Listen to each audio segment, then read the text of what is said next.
আসসালামু আলাইকুম। আজকে আমি গরুর ৩ টা গুরুত্বপূর্ণ বিষয় নিয়ে আলোচনা করব। যে ৩ টা বিষয় আমাদের খামার করার জন্য অত্যন্ত জরুরি। এই ৩ টা বিষয় যদি আমরা মেনে চলি তাহলে আমরা এই সেক্টরে সবসময় ভালো কিছু করতে পারব। ১ম যে বিষয়টা সেটা আমি রেখেছি হলো যে গরুর খাবার ব্যবস্থাপনা এবং ২য় যে বিষয়টা এটা হলো পরিষ্কার-পরিচ্ছন্ন এবং ৩য় যে বিষয়টা রেখেছি সেটা হলো রুটিন মেনে চলা।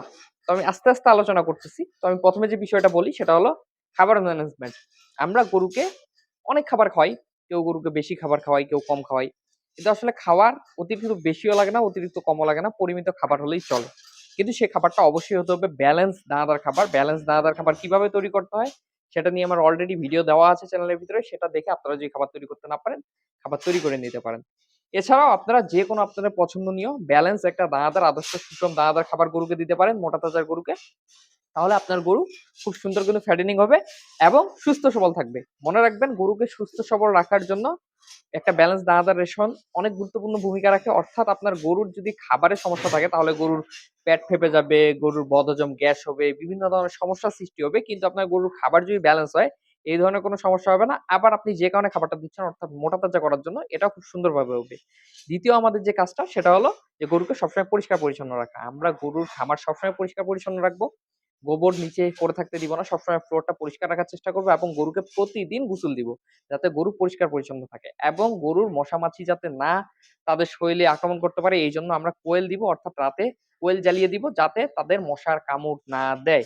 কারণ মশার কামড়ে বিভিন্ন রকম ভাইরাসজনিত রোগবালাই ছড়ায়। এছাড়াও মাছি হলে যদি খামার অপরিষ্কার থাকে, মাছি বিভিন্ন ধরনের রোগ বহন করে। যেমন খুরা বলেন, লাম্পি বলেন আর এগুলো হলে খামার কিন্তু একেবারে শেষ।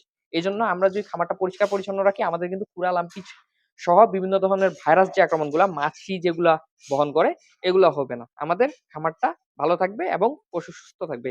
৩য় যে ব্যাপারটা এটা হলো রুটিন মেনে চলা। অর্থাৎ আমরা গরুকে অনেকে খাবার দেই, কম দেই, বেশি দেই যেটা এর আগে বললাম।